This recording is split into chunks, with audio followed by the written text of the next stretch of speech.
Deus. Boa noite, com muita alegria que nós estamos aqui reunidos em nome de Deus e de Jesus para mais uma noite de estudos. Estamos já no 10º capítulo do livro Brasil, Coração do Mundo, Pátria do Evangelho. Nós vamos então iniciando com muita alegria, nos preparando interiormente. Vamos agradecendo a Deus, a Jesus, Maria de Nazaré, por nos proporcionar esse momento tranquilo, com amigos, e que nós podemos nos engrandecer com conhecimentos. Nós vamos agradecendo pela nossa vida, o nosso trabalho, o nosso estudo, nossa família, nossos amigos, agradecendo também aos nossos pais que nos deram essa chance de estarmos aqui reencarnados. Nós façamos de tudo para que tenha valido a pena todo o esforço que eles tiveram. E vamos pedindo, Jesus, a sua luz, que ela nos envolva, nos fortaleça, nos dando sempre condições de nos melhorarmos a cada dia, através das suas lições de amor. E que nós, assim fortalecidos com esse ensinamento, possamos colocar em prática todo esse ensinamento. Assim, então, vamos repetindo a oração que Jesus mesmo nos deixou para iniciarmos mais esse encontro. Pai nosso, que estais nos céus, santificado seja o vosso nome. Venha a nós o vosso reino, seja feita a vossa vontade, assim na terra como no céu. O pão nosso de cada dia nos dai hoje. Perdoa, Pai, as nossas dívidas, assim como perdoamos aos nossos devedores. E não nos deixeis cair em tentação, mas livra-nos de todo mal, que assim seja. Graças a Deus e graças a Jesus. Nós vamos já envolvendo a graça de muito carinho, para que ela possa fazer a lição da preparação do ambiente, que é do livro Conduta Espírita, e nós vamos fazer a leitura do item 3. Do dirigente das reuniões doutrinárias. Ser atencioso, sereno e compreensivo no trato com os enfermos, encarnados e desencarnados, aliando humildade e energia, tanto quanto respeito e disciplina na consecução das próprias tarefas. Somente a forja do bom exemplo plasma a autoridade moral. Observar rigorosamente o horário das sessões com atenção e assiduidade, fugindo de realizar sessões mediúnicas inopinadamente, por simples curiosidade, ou ainda para atender à solicitação sem objetivo justo. Ordem mantida, rendimento avançado. Em favor de si mesmo e dos corações que se lhe associam à experiência, não se deixar conduzir por excessiva credulidade no trabalho direcional, nem alimentar igualmente qualquer prevenção contra pessoas ou assuntos. Quem se demora na margem sofre atraso em caminho. Interdizer a participação de portadores de mediunidade em desequilíbrio nas tarefas sistematizadas de assistência mediúnica, ajudando-os discretamente no reajuste. Um doente médium não pode ser um médium sadio.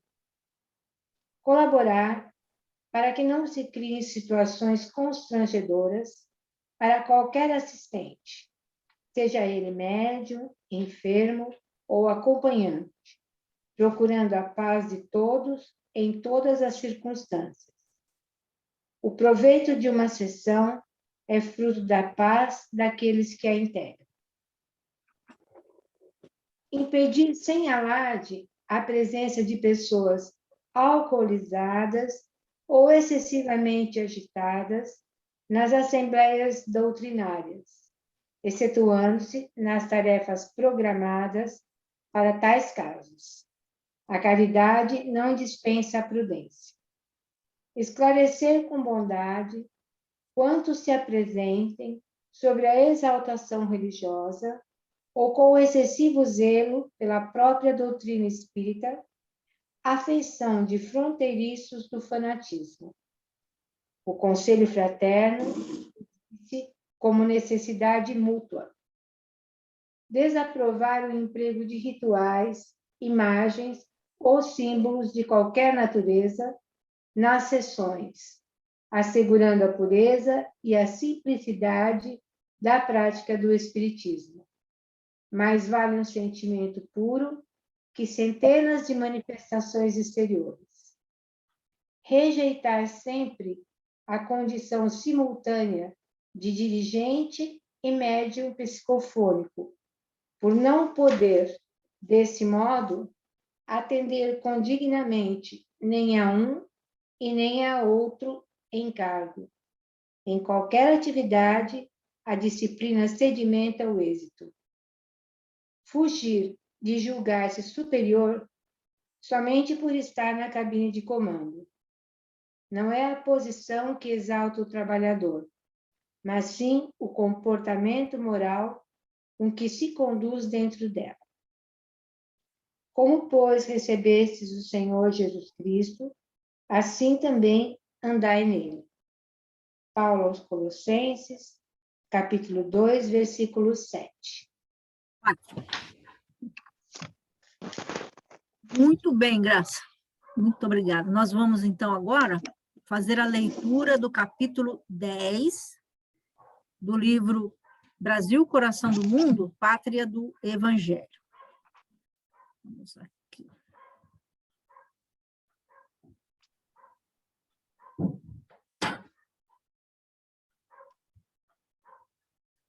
Brasil, Coração do Mundo, Pátria do Evangelho. Nós vamos falar hoje sobre as bandeiras.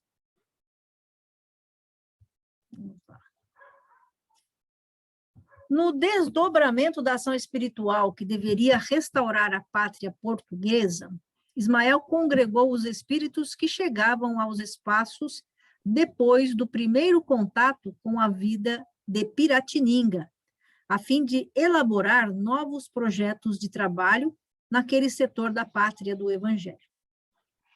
Almas decididas e heróicas, postas ali para a construção da grande obra, apesar dos seus característicos de bondade e de energia, necessitavam regressar à luta terrestre em seu próprio benefício.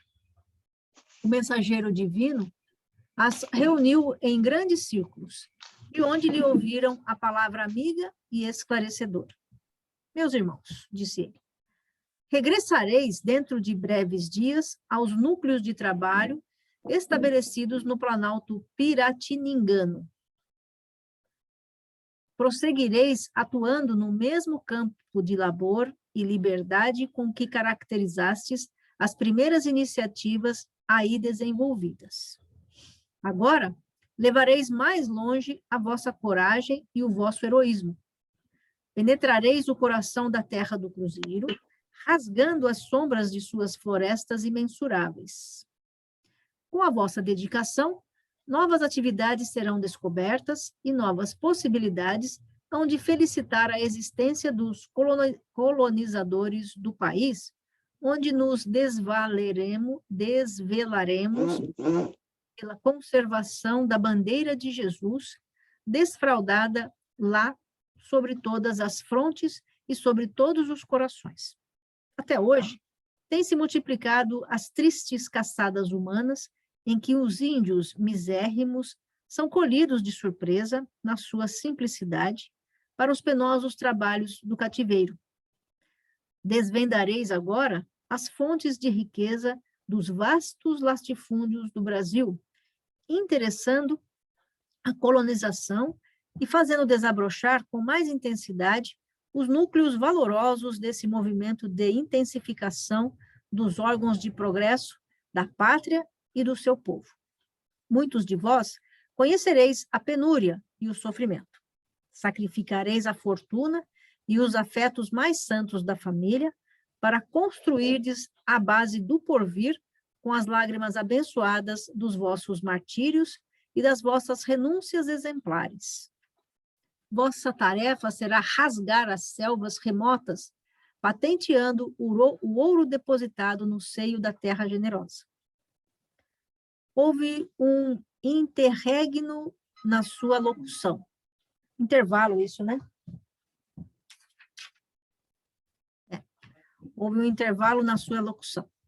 Ali se encontravam as entidades que seriam mais tarde, entre muitos outros, Antônio Rodrigues Arzão, Marcos de Azeredo, Bartolomeu Bueno e Fernão Dias Pais.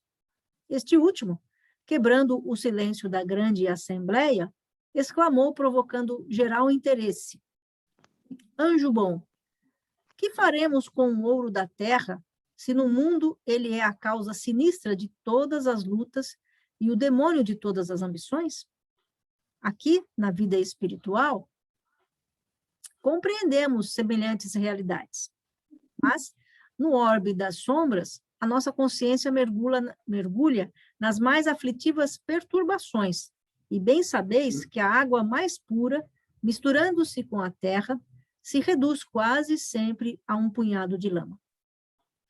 Ismael não se demorou para esclarecer. A terra é a escola abençoada, onde aplicamos todos os elevados conhecimentos adquiridos no infinito.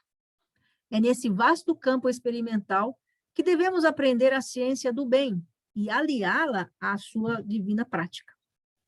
Nos nevoeiros da carne, todas as trevas serão desfeitas pelos nossos próprios esforços individuais. Dentro delas, o nosso espírito andará esquecido de seu passado obscuro, para que todas as nossas iniciativas se valorizem. Precisamos entender essas brandas disposições das leis divinas para que o determinismo do amor e da fraternidade constitua a lei da existência de todas as coisas e de todos os seres. Quanto ao ouro escondido no seio da terra exuberante, sua existência não significa senão um estímulo à ilusão dos homens, ainda muito distantes da concepção da verdadeira fraternidade, a fim de que as criaturas possam buscar os tesouros espirituais pelo trabalho fecundante da evolução do mundo. Procurando a grandeza ilusória do ouro, edificareis as cidades novas, fomentareis a pecuária e a agricultura, desbravando caminhos inóspitos em favor de outras almas.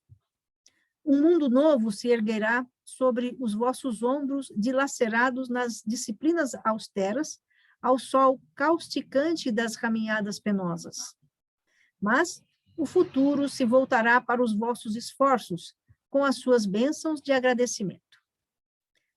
Dirigindo-se mais particularmente a Fernão Dias, Ismael sentenciou: serás o chefe da expedição mais difícil de todas. Porém, da tua coragem há de surgir um caminho novo para todos os espíritos. Muitas vezes será compelido a exercer a mais rigorosa justiça, despendendo todas as tuas reservas de energia. Mas é preciso não esqueças a misericórdia divina, sem exorbitar das funções que te forem confiadas, entregando a Jesus os teus trabalhos de cada dia. O grande bandeirante recebeu submisso a determinação do divino emissário.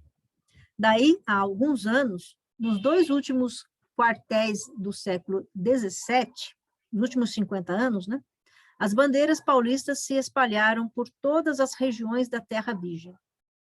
Através das selvas bravias, marcham como se o fizessem ao longo de largos e desconhecidos oceanos. As noites estreladas lhes servem de orientação e de bússola. A cruz do Cristo vai, como um símbolo, à frente de todos os expedicionários das novas tentativas de conquista. De Sorocaba, sobem por Goiás até ao Amazonas longínquo, e de Taubaté demandam a Paraíba do Norte.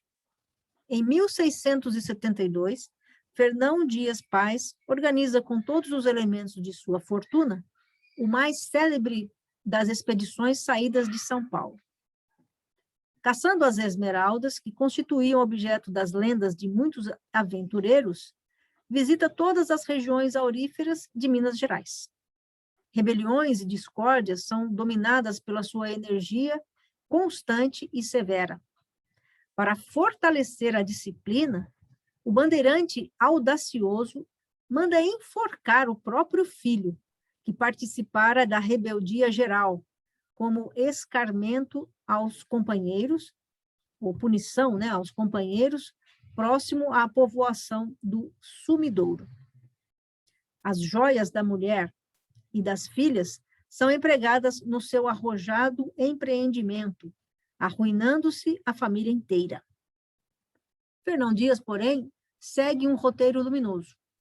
Por onde passa com as suas caravanas, florescem povoações asseadas e alegres. Seus pontos de contato com a terra paulista são os arraiais prósperos e fartos, que vai edificando nos caminhos desertos.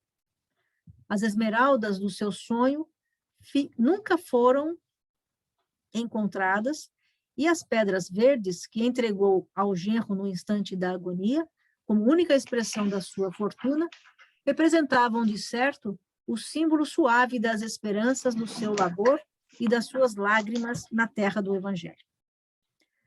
Próximo do local onde mandara enforcar o filho, nas margens do Rio das Velhas, o seu espírito de lutador se desprendeu igualmente do corpo exausto.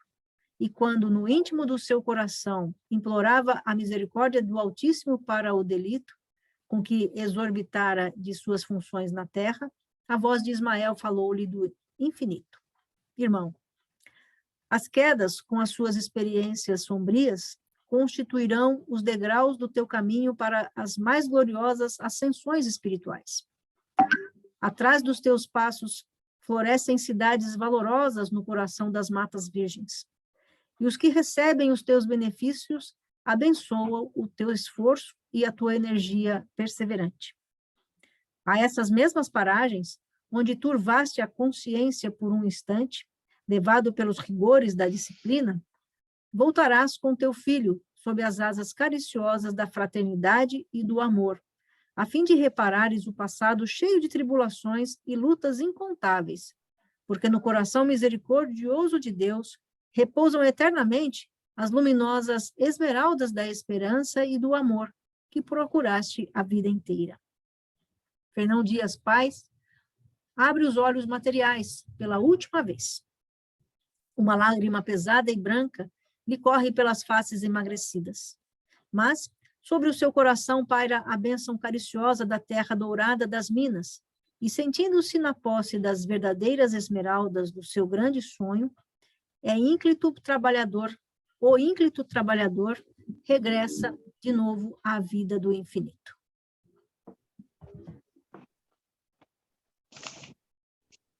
Bom, as bandeiras trazem aqui a ideia dos bandeirantes, né, que desbravaram aí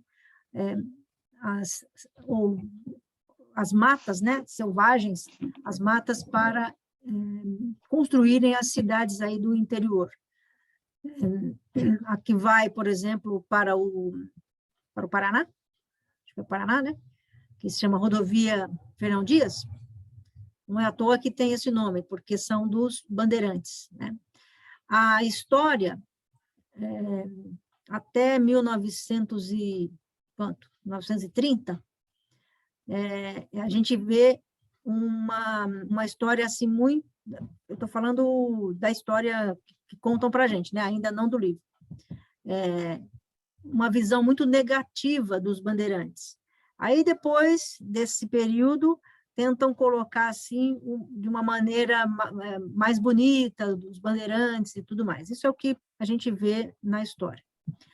Mas aqui, o que Humberto de Campos traz para a gente? Todo o trabalho que é feito lá no mundo espiritual, né? Às vezes a gente olha aqui, por exemplo, se a gente for atrás da vida do Fernão Dias, ele vem de uma família abastada, uma família rica de Portugal, mas ele é aqui do Brasil, né? e trabalhou junto com outros bandeirantes que tinham como a principal missão a acabar com os jesuítas, porque os jesuítas eram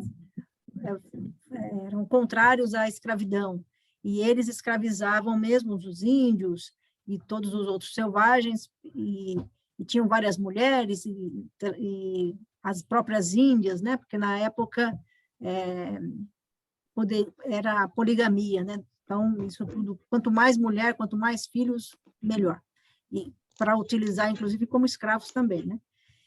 E você vê que Humberto de Campos traz uma história completamente diferente do que a gente vê na história que contam para a gente ou que tem os registros, né? Então, acho que o bacana é assim, a gente vê nesse livro o que a espiritualidade está mostrando para a gente, que muitas vezes a gente faz um juízo negativo, talvez até errôneo, por não conhecer os bastidores da história verdadeira, né?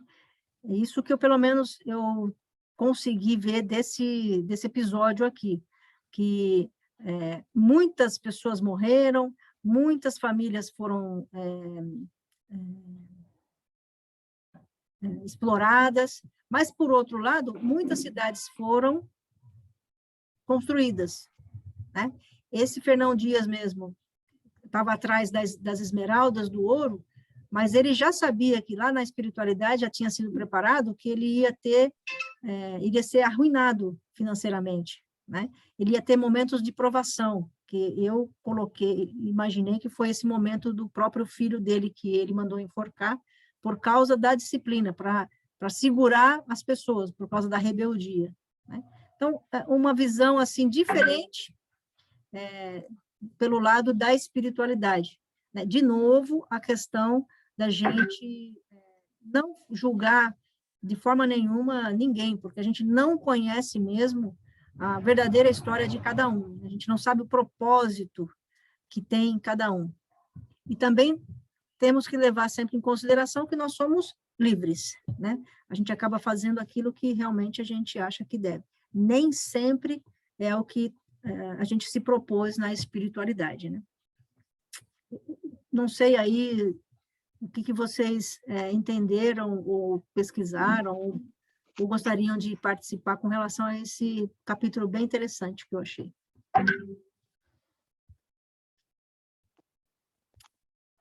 Professora? Pode abrir esse microfone aí, não vem não. Não faz greve, não. Não, você falou realmente que a gente não pode julgar, porque a gente não conhece o começo da história. A gente, até então, a gente só conhecia a parte material da história. Mas eles deixaram, os bandeirantes deixaram muita coisa boa aqui. Tanto é que são rodovias, partem aqui de São Paulo. E tinha uma que era uma trilha dos indígenas que ia até Peru, até no Peru, certo? Partia de São Paulo. Então, vocês podem ver aí no mapa que as principais rodovias, né, federais partem aqui de São Paulo. Observe para vocês verem. Você disse aí a Fernão Dias, né? Nós temos aí, aqui vai para o Rio de Janeiro, temos todas as rodovias mais importantes partem daqui, de São Paulo. Então, quando ele falou aí que eles teriam que voltar aqui para a terra de Piratininga, que seria São Paulo, né? Eles teriam que reconstruir muita coisa que eles deixaram, inclusive até fazer as pazes com os jesuítas, que eles tinham a intenção de acabar com os jesuítas de vez, né? De terminar os jesuítas. Então, aqui quando ele disse anjo bom, ele sabia que ele ia desviar do caminho, né? Anjo bom, que faremos com o ouro da terra, se no mundo ele é a causa sinistra de todas as lutas e o demônio de todas as ambições. Como o Camilo falou na aula passada, demônio quer dizer a separação, né? Então, se você tem a ambição, você se separa dos outros de medo que vão roubar você, e você começa a fazer desgraceiras, desculpa o palavrão, por causa que você acha que você é melhor que os outros. Então, a intenção dele era ficar rico. Mas nós vamos ver no capítulo posterior que isso era para a reconstrução de Portugal. Vocês vão ver mais no capítulo da semana que vem, que era para reconstruir Portugal. E tudo do plano espiritual, que a gente não conhece, tem um objetivo e tem uma intenção boa, certo? E o que aconteceu com ele na ambição? Ele queria achar as esmeraldas, e diz a história aí, que era para ficar com ele, para reconstruir a fortuna que ele tinha despendido para poder... igual assim, você aplica o dinheiro num objetivo, depois você quer ficar rico primeiro, para depois você distribuir os dividendos. Então, para você. Primeiro para você, depois os outros. Primeiro nós e depois os outros. Então, a intenção dele era essa. Ele, então, tratava os índios cultos, os mamelucos, né, que seria o cruzamento do português com os índios. Então, e aí ele foi escravizando. Diz a história que foi quase mais de 400 mil que ele escravizou. Então, era uma expedição muito grande que ia tirando pelas matas e arrebatando tudo que encontrava pela frente, pela ambição. E isso que ele tinha que fazer, primeiro teria que ser reconstruir muita coisa em Portugal com esse ouro. Vocês vão ver o que aconteceu no Brasil, lá em Portugal. Então, quando você chega em Portugal, vem logo alguém dizer para você assim, leva o ouro de Portugal. E a gente, então, se atreve a dizer, então, é ouro do Brasil, não é de Portugal. Portugal nunca teve ouro. Quase apanhei. Lá. Eu tenho... Então, é do Brasil. Tem um mapa aqui. Vieram fazer um mapa. Tem um mapa aqui que mostra o que você está falando das rodovias, né? Isso. Olha a quantidade, né, de rodovias que nosso estado de São Paulo, mas saindo mesmo da cidade de São Paulo, né? Tem. É realmente uma maravilha o que foi feito desse ponto de vista, né, do progresso, de desbravar mesmo, de abrindo cidades, e que conservam o nome até hoje, né, indígenas, né, Jundiaí, Taubaté, Sorocaba, Mogi das Cruzes, e tantas outras cidades aí, lá na Rodovia dos Tamoios, e todo o trabalho deles, bem interessante mesmo. Então, assim, ele já sabia que ia errar, nós também sabemos. Porque a gente chega aqui, a gente tem livre-arbítrio. Fala, opa, chegamos aqui nesse mundão, vamos aproveitar tudo que tem aqui, e a gente faz o reino o reino aqui, que é de Deus, a gente faz um parque de diversões, né? Então, a gente destrói tudo em benefício da gente, a gente vai fazendo tudo o que quer. O livre-arbítrio, só que esquece que depois nós vamos responder, como ele veio para responder isso aí, né?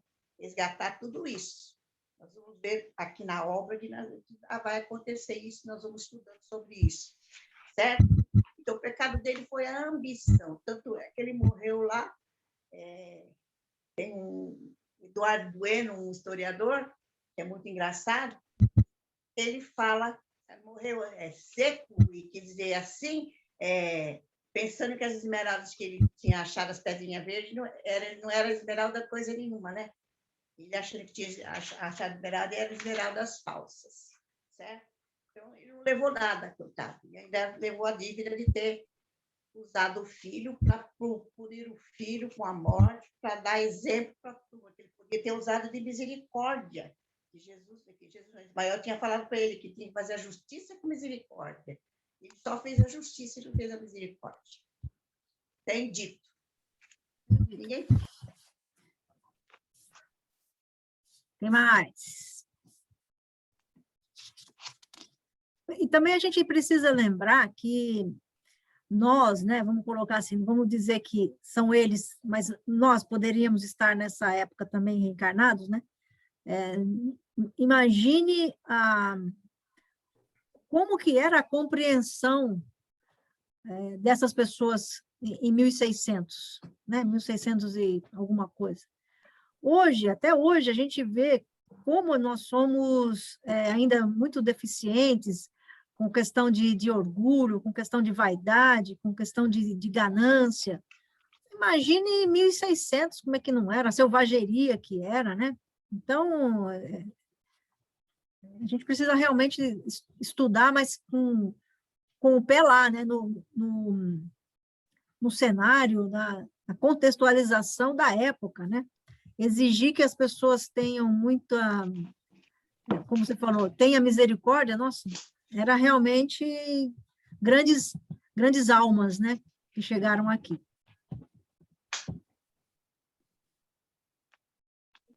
Bom, eu Quem dá queria mais? falar um pouquinho aqui, Pode se falar. ninguém quiser falar, só para... Eu também fiz uma leitura, também procurei fazer uma leitura diferente aqui nesse capítulo, e algumas coisas me chamaram a atenção aqui, queria trocar com vocês aí. Talvez a primeira coisa que me chamou a atenção foi o fato de espíritos desencarnados já voltarem com uma certa rapidez aí ao mesmo ambiente de trabalho, né? No começo do livro, no começo do capítulo, a gente começa vendo que Ismael vai se encontrar com aqueles primeiros que tiveram contato com a vida de Piratininga e eles vão voltar para refazer as suas coisas lá, né? É só um pensamento que me veio, né? Como voltaram, às vezes, um pouco rapidamente, né? A gente vê que, às vezes, a gente não volta tão rapidamente assim, né? Emmanuel tem uma história lá que até é transformada num livro que é 50 anos depois, né? O Públio desencarna e 50 anos depois ele já está encarnado como aquele servo Nestório lá, né? Mas, de uma forma geral, assim, dentro da doutrina, não há não há nenhuma regra estabelecida, mas, tecnicamente, ninguém volta com muita rapidez para o plano material, né? Mas isso foi só uma coisa que eu imaginei que, bom, está um mundo em construção, então, de repente, pode ser essa a referência que tá sendo feita ali, né? Uma coisa Tem que ter um propósito, né, Camila? Tem um propósito, né? Tem um propósito. Mas toda vida tem um propósito, né? A minha vida, eu posso encarnar daqui 2 minutos para aquelas novelas da Globo que traz assim, a mulher morreu aqui, encarnou em outro lugar, né? De repente pode ser mesmo, né? A gente não sabe, né? Mas a gente não tem essa percepção de um reencarne tão rápido assim, né? Mas também, como você falou, Mara, é um propósito mesmo. Também achei assim muito importante uma reflexão sobre a questão, e é uma palavra que tem um peso muito grande para a gente, principalmente dentro do espiritismo. Olha que engraçado. A palavra se chama disciplina. E para nós, dentro do espiritismo, Chico Xavier, ela é clássica, né? O que Emmanuel fala? Disciplina, disciplina, disciplina. E nós vemos aqui uma pessoa errar por causa da disciplina. Entre aspas, por excesso de disciplina. Evidentemente que outros valores estão envolvidos nessa questão, mas por uma questão de disciplina, ele chega ao ponto de enforcar o filho dele, que estava fugindo, por exemplo, num ato de rebeldia, né? Então, esse eu também queria trazer assim, para a gente perceber como que as palavras não podem dominar a gente. Elas têm que ser entendidas dentro do contexto que elas são colocadas e dentro das limitações que ela tem. Elas não podem ser maiores do que o próprio ato. Então, a disciplina que Emmanuel propõe para Chico é uma coisa, e a disciplina que Fernão Paes Leme não comportou, por exemplo, é outra coisa, né? Envolvida por outros valores, né? Mas eu só queria trazer isso porque me chamou a atenção como uma palavra que é uma referência muito forte dentro do espiritismo. Nesse momento aqui, ela acaba sendo uma referência vou usar uma palavra bem ruim aí, mas só para dizer assim, ela é uma referência de fracasso, né? Então, a própria disciplina tem que ter, ela tem que estar dentro de um contexto de reflexão, e aí vem o que eu queria falar seguidamente aí, que é a questão das quedas e das bênçãos, e da misericórdia de Deus, né? Então, esse é um ponto que é muito importante nesse capítulo, assim, que a gente fica pensando assim, como é que a gente entende a justiça de Deus? Bom, você abriu rotas ali, tudo bem, então tá tudo bem, você está liberado aí, você vai voltar, mas está numa boa aí. Então, assim, a gente não tem compreensão disso aí. Não é possível que, porque ele abriu rotas, ele tenha sido beneficiado com a misericórdia. A misericórdia existe independente dele ter aberto rotas ou não, porque há e o próprio capítulo traz para a gente, assim, há uma queda muito grande com relação à destruição da família, como a Gertrudes falou, dessa procura dele, da ambição dele, que acabou influenciando nisso tudo, mas há um ponto, e isso é o ponto consolador, que o próprio capítulo nos traz, que é o ponto da misericórdia divina, que ela escapa à nossa compreensão.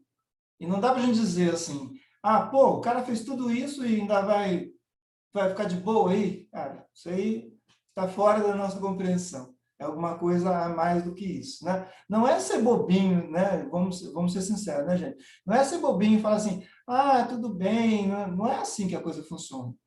Ela funciona dentro de um programa que a gente não tem acesso, mas é uma coisa maior.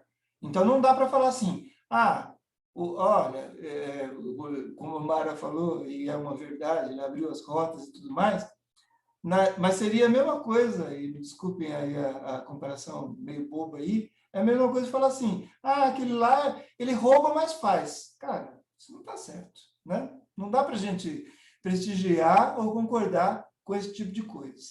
Então, rouba, mas faz, já passou a época aqui, e a gente tem que passar para uma outra, né? Abriu caminhos, mas foi bom, e de fato, e aí a grande questão que eu penso e gostaria de compartilhar com vocês, é que dentro de tudo aquilo que para nós parece uma coisa muito terrível, e de fato é terrível, porque, como a Mara falou, ele não foi nenhum santo.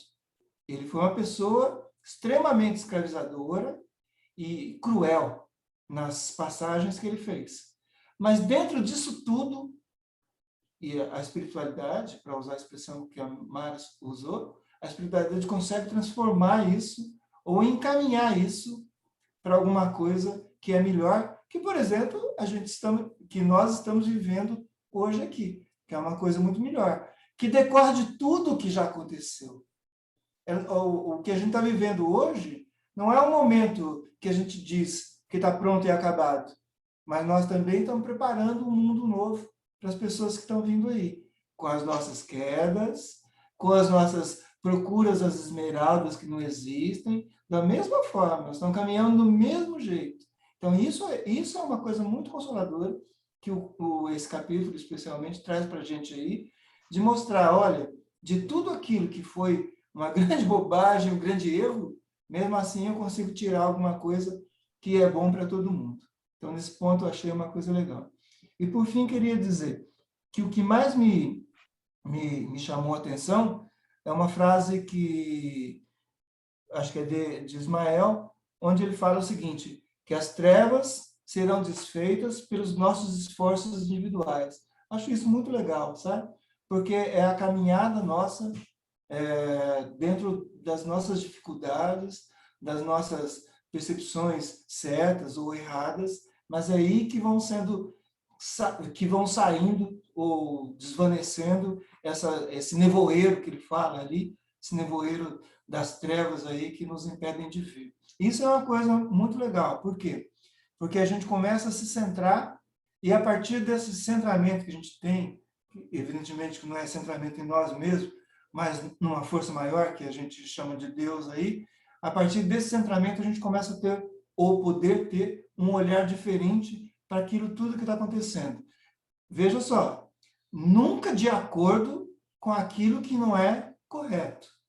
Mas, como foi usada a palavra aí, eu não posso julgar a pessoa, mas o ato eu não posso deixar de julgar. Eu não posso deixar de dizer que nós estamos vivendo uma pandemia no Brasil e que há uma coisa horrível aqui em termos de política pública que está matando pessoas. Mas eu não posso julgar as pessoas. Cada uma delas vai seguir a sua caminhada e eu peço para todas elas a misericórdia de Deus. Até para o nosso genocida maior aí. Desculpe aí. Mas assim, e até para mim também, né? Vamos lá, né?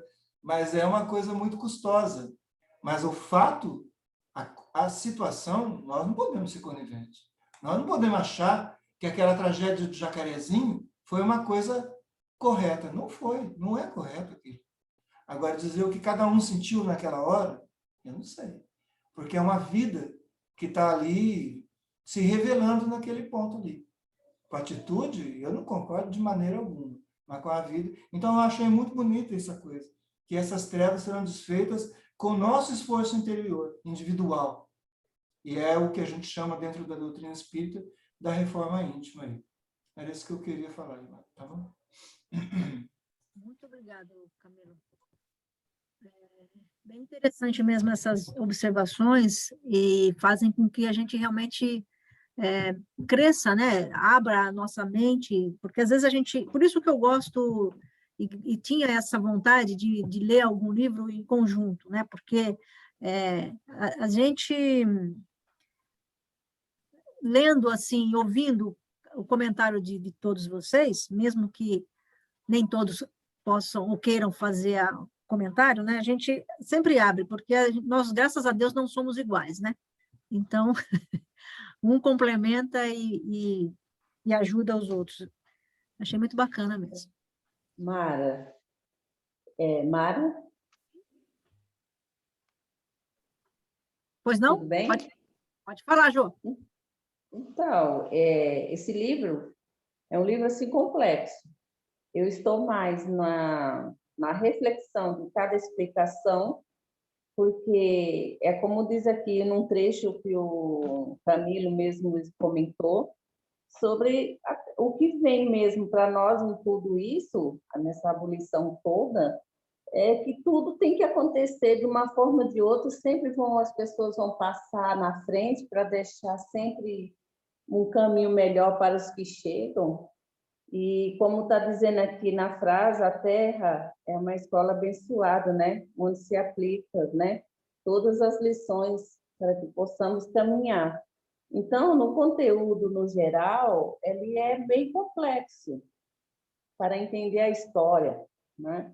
Mas o que é bom, o que fica mesmo para reflexão, é para a gente se perceber. Cada pontinho que nós fazemos, que nós representamos nessa infinita misericórdia que é Deus, que nos concede esse momento para viver e já começar a acordar um pouquinho na essência para saber o que nós viemos e o que vamos fazer. Então, não dá para falar uma coisa que você não entende, que você não chega muito na nossa compreensão ainda, mas nós sabemos também que, como você falou em outra fala, de repente nós estávamos lá, ou aqui, ou acolá, fazendo parte de algum ponto, né? Tanto é que hoje existimos. E o bom é que nós estamos agora já com mais um pouquinho de ouvir, pelo menos, né? Refletir, coisas que talvez passaria, né? Despercebido. Essa leitura é uma leitura assim que você lê, relê, e às vezes você não consegue ter né? Captar muita coisa, mas eu acho esse capítulo me chamou um pouquinho aqui nessa parte, né? A Terra é uma escola abençoada, para a gente reiniciar e ter uma convicção da misericórdia do Pai, em todos os sentidos, certo? Eu também gostei muito dessa reflexão com relação à misericórdia. A gente não concorda absolutamente com pessoas que erram, né? Mas a gente compreende que são pessoas falhas como nós também, né? E a gente erra mesmo. Recentemente eu fiz um curso de segurança viária, e é um curso que veio da Suécia. Lá eles aplicam esse conceito de visão zero há 25 anos. E é interessante que eles colocam uma coisa simples assim: o ser humano erra, o ser humano é falível. E nós temos que trabalhar de uma maneira que, em torno do ser humano, quando ele errar, ele não se machuque muito, né? O conceito é não admitir mortes no trânsito e nem acidentes graves, né? E começa assim, colocando o ser humano como um ser falível. Então, ele vai errar. ele vai avançar o sinal, ele vai correr, ele vai começar. Então, o que nós temos que fazer? No desenho, no entorno, tudo isso, fiscalização, melhorar as ruas, melhorar tudo em volta, para que ele, quando ele errar, as consequências sejam as mínimas possíveis e de preferência que ele não morra no trânsito, né? Então, você fala assim, puxa, a gente realmente está chegando num ponto, o ser humano, nós, né? Bom, né? Você vê, não tem nada a ver com religião, nada a ver. Sim. Mas reconhecer é uma coisa que a gente, dentro da doutrina, a gente precisa ver. Porque se eu erro, eu vejo no outro que ele também erra, eu não vou condená-lo, né, por conta disso, não vou julgá-lo, condená-lo. Mas eu também não vou ser conivente com as coisas erradas que ele faça. Então, a situação está errada, eu não vou agir daquela forma, está errado. Né? E Mas vamos eu vou aprendendo com o erro, né? Com o do outro, para a gente não fazer, né? Eu vou ter misericórdia, como o Camilo bem colocou, desse nosso irmão, ou desses nossos irmãos, assim como eu também quero misericórdia para comigo. Sim. Bacana, gente. Quem mais? Nosso tempo está começando a se esgotar. Vou ver se eu Aninha? consigo falar alguma coisa, tá? Tá Tá muito bom, ruim o áudio, né? Mas eu vou ver se eu consigo. Se você quiser fechar O a que eu câmera, acho destaquei que aqui, melhora, viu, Ana? melhora, Fechar. né? Tá.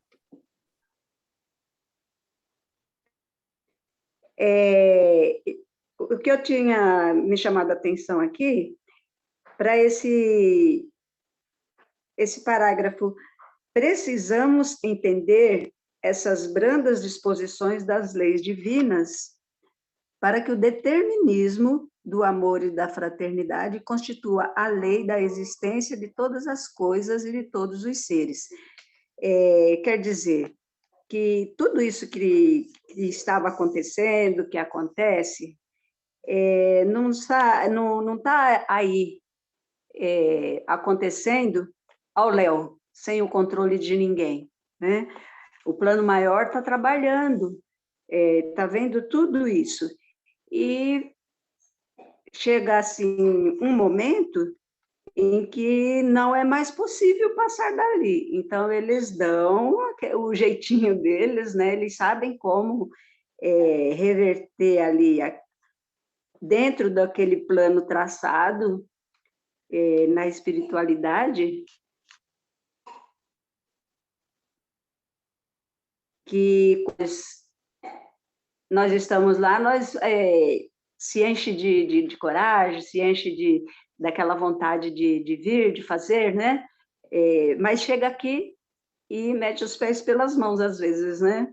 Então, eles estão sempre ali, atentos. Então, na hora que eles precisam, eles tomam as atitudes para poder colher de tudo aquilo que nós conseguimos fazer de acordo com aquilo que a gente dá conta, então eles aproveitam. Então é a hora do determinismo, né? Daqui você não passa, não faz mais não vai mais além com aqueles erros, com aquelas, né? Porque o objetivo, de alguma forma, vai ser tirado daqueles momentos, daqueles acertos. Ao nosso ver, às vezes eles fizeram tudo errado, né? Fizeram muitas coisas erradas, né? Mas o saldo deu para tirar muita coisa. Por exemplo, se essa reunião foi para fazer esse socorro, levantar os ânimos lá da pátria portuguesa, né? Que depois resultaria em benefícios por linhas não muito boas o Brasil, para o seu desenvolvimento, né? Então, é como que se o Brasil fosse o grande celeiro das duas pátrias, né? E isso teve a contribuição da forma como eles puderam fazer, né? Eu acho que foi isso que eu compreendi desse trechinho aqui e gostei muito de tudo que foi falado aqui até agora. Obrigada. A gente cresce, né, Ana? Obrigada, Ana. Legal, gente. Mais alguém gostaria de fazer uma colocação, uma observação? Fiquem à vontade, se sintam em casa, perguntar se não entendeu. O Camilo e a Gertrudes respondem, com certeza. Pode perguntar à vontade. Eu queria... mas temos que aproveitar. Sabe o que eu queria perguntar? Com essa passagem aqui que fala que eles voltam, o pai e o filho. É um resgate que eles vão se reencontrar? É uma promessa? O que vocês entenderam? Porque ele desencarna próximo ao lugar onde o filho desencarnou, né? E eu procurei aqui, mas eu não queria ficar procurando e perder a fala dos colegas, então eu não achei, não marquei, né? Então eu não achei. Mas vocês lembram, né, dessa passagem quando ele desencarna? Aí, Gertrudes, o Camilo. O que o Humberto de Campos quis dizer aqui com essa... Eu acho que ele traz uma coisa que é muito natural para todos nós, assim, né? Só que dentro do livro ele tem que enfrentar essa situação de uma pessoa que se descontrolou e chegou ao ponto de tirar a vida. Certamente o Fernão Paes não voltou só pelo resgate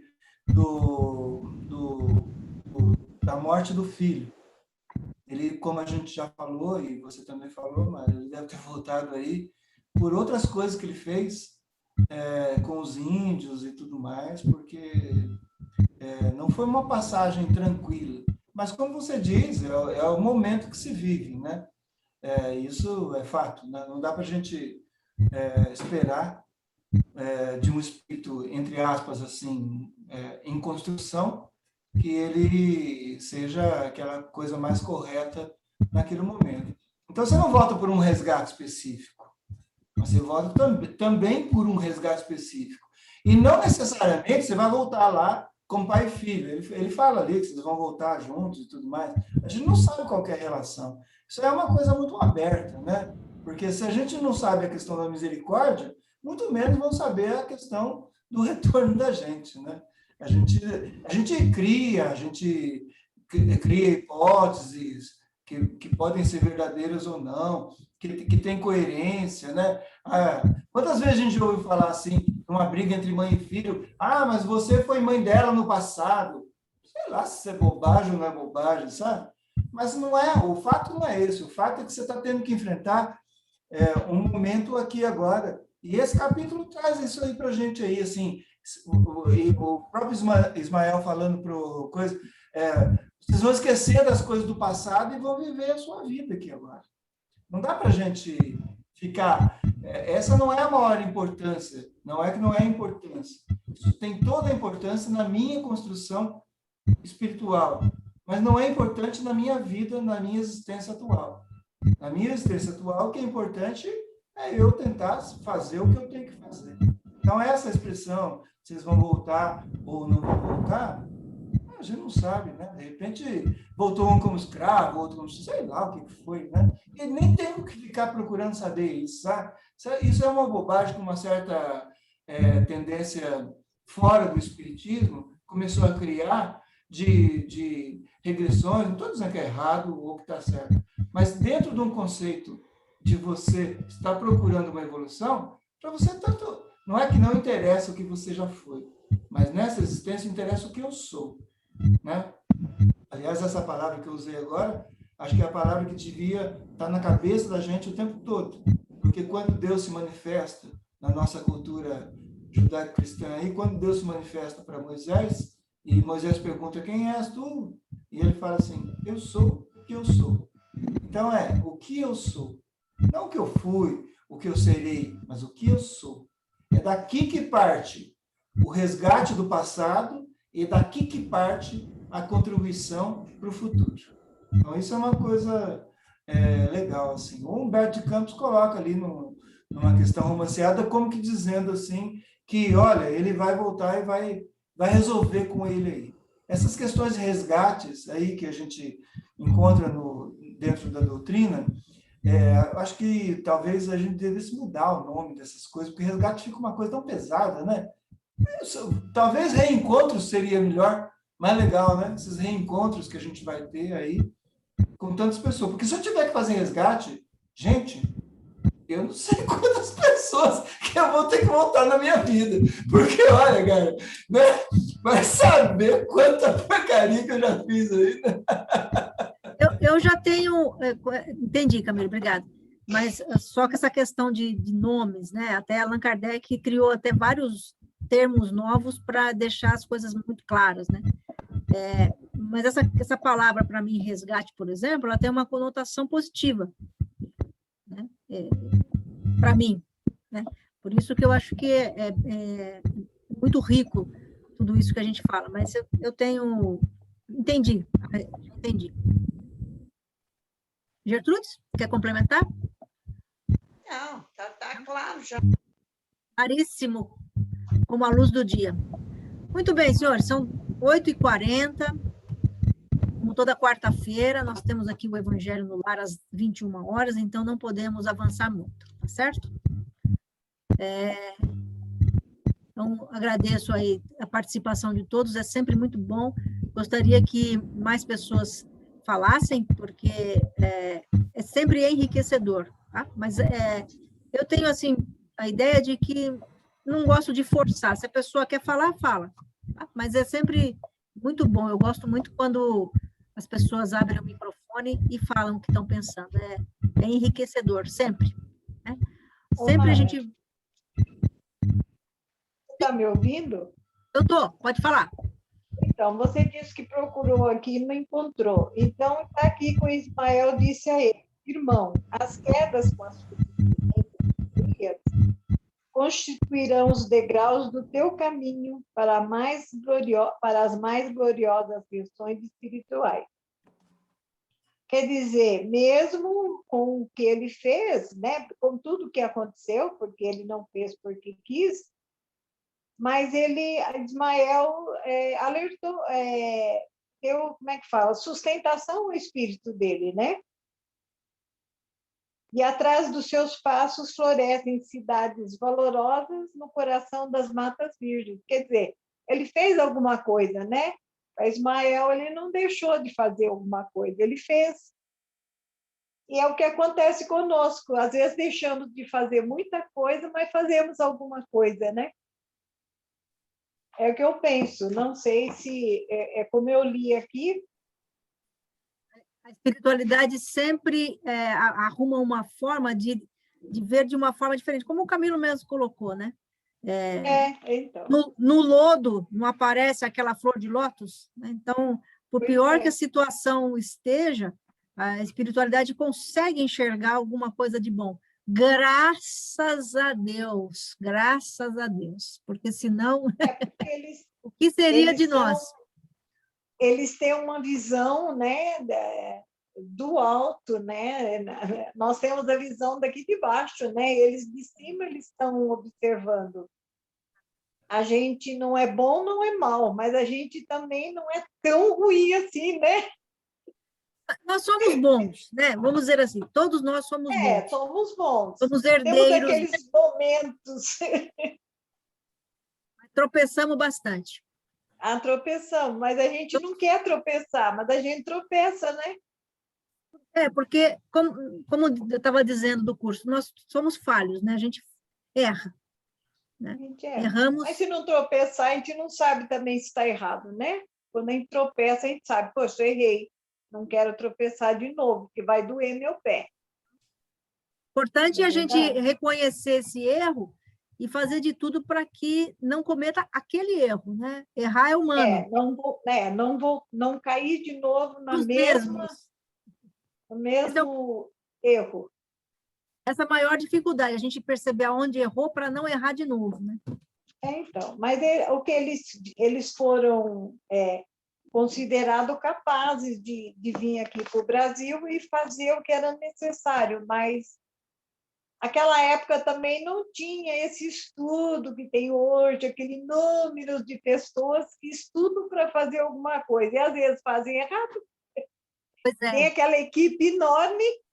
Naquela época não existia equipe, você vai e você faz, porque não tinha ninguém para auxiliá-lo, né? Ele veio para uma terra, as pessoas não tinham ainda a evolução de tecnologia, de, como é que fala? ciência. Não tinha aqueles estudos, ele veio para um lugar que ninguém tinha, só aquela vida comum, né? Dormir, acordar, caçar, comer, plantar aquilo que eles queriam plantar ou comer o que estava na natureza. Tá certo, Francisca, Eles muito não, obrigada. nós, porque quem nos garante que nós não fomos o índio da Estávamos lá. época? Tá bom? Legal. Pode encerrar. Obrigada, viu? Uma Imagina. rapidamente aí, eu sei que está Eu que encerrando, só agradeço. mais rapidamente. Olha só que engraçado isso aí, né? A gente fala assim, eu achei muito legal que você falou assim de preparar, na hora que você falou da segurança, de você pensar naquela coisa e como é que faz com o cara quando fizer um erro de uma forma que ele não se machuque. E, evidentemente, você pensou também em não machucar os outros, né? Então, essa é a ideia da segurança ali, não só da pessoa, mas também do entorno, né? Então, eu fiquei pensando aqui, assim, o que a gente faz com os filhos da gente, com as crianças e todos nós, assim. Ela faz uma coisa que a gente considera errado, ou é errado mesmo, dentro de uma proposta de vida em sociedade aqui, e eu imediatamente vou lá e falo assim, olha, não faça mais isso. Mas eu acolho aquela criança. Eu não excluo aquela criança do convívio. De alguma forma, eu acolho, não fala mais isso, porque isso não é assim, não é assim. Vem cá, vamos fazer assim, desse jeito. Essa é a ideia que a gente perde quando a gente começa a tratar com uma pessoa, por exemplo, da nossa idade, assim. Né? Quando eu pego, por exemplo, um criminoso que matou alguém, eu vou falar para ele, não faça mais isso, venha aqui comigo. É super custoso, mas essa é a proposta que tem que existir. É a mesma proposta que a Mara está falando. E assim, uma coisa que veio na minha cabeça agora, e eu achei muito legal, é assim, na hora que você fala assim, graças a Deus, cara, graças a Deus, cada um de nós é Deus, então graças a nós, né? Então, Deus vai se manifestar a sua graça aqui só através de nós. Não vai cair do céu um raio de bondade aqui e transformar todo mundo. Somos nós que somos Deus e que temos que transformar. É por isso que uma atuação totalmente ruim, por exemplo, o holocausto dos judeus lá, uma coisa totalmente ruim, a gente consegue transformar não em algo bom, mas em algo que seja bom para que aquilo não se repita mais. Essa é a nossa atuação. É graças a Deus? Sim, mas é graças a nós, que somos também Deus. Então, acho que é uma coisa muito legal para a gente pensar. Tá? Muito bom. Gente, vamos ter que encerrar. Vamos nos preparando mais uma vez para interiorizar todos esses sentimentos de gratidão que nós sentimos por mais uma noite de estudos, com tantos aprendizados, a nossa mente se abre, e se abre de uma maneira positiva, né? Para que nós possamos sempre ampliar os nossos conhecimentos da história, mas conhecimentos sobre a criatura humana, que somos nós mesmos, né? Tanto que nós podemos aprender com essas histórias, com essas revelações, com esses comentários que nós fazemos, que nós ouvimos. Nós vamos, então, aproveitando esse momento e vamos vibrando. Muito amor, muita paz, muita luz, muita saúde a todos os nossos amigos e parentes, nossos familiares, em especial aqueles nossos parentes e amigos que sabemos estar passando por momentos difíceis, com problema de saúde, né? Doenças graves, doenças crônicas, conflitos familiares. Vamos enviando essa vibração a cada uma dessas pessoas. Vamos passando pela nossa mente, o rostinho dessas pessoas, levando a cada uma delas nosso carinho, nosso amor, a nossa vibração, o nosso desejo de que sejam fortalecidas, de muita saúde, de muita paz, principalmente de muita fé em Deus. Vamos levando também a nossa vibração a todos os nossos amigos ou parentes que já retornaram ao mundo espiritual, seja recentemente ou há mais tempo. Que esses nossos queridos irmãos recebam nesse momento essa gratidão pelo tempo que convivemos juntos, o nosso respeito, o nosso carinho, e que o nosso desejo de que eles estejam bem, quem sabe trabalhando, estudando, ou se preparando para novas oportunidades no planeta. Que eles se sintam nesse momento abraçados e lembrados por cada um de nós. Graças a Deus. Pedimos licença para vibrarmos por cada um de nós, para que cada vez mais nós possamos nos melhorar, nos conhecendo e trabalhando na nossa reforma interior. E assim podemos fazer aquilo que nós nos propomos na espiritualidade. Graças a Deus, graças a Jesus, assim agradecidos por tudo que nós aprendemos hoje, vamos envolvendo com muito carinho a nossa amiga Francisca na prece de encerramento em nome de todos nós.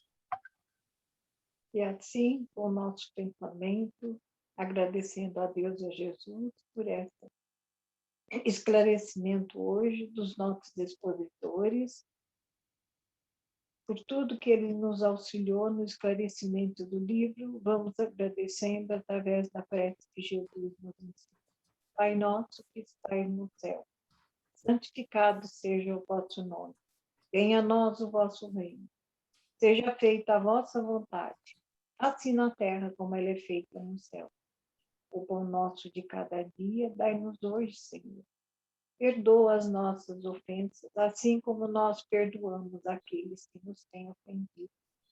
Não nos deixe cair em tentação, mas livra-nos, Senhor, de todo mal, que assim seja. Graças a Deus e graças a Jesus.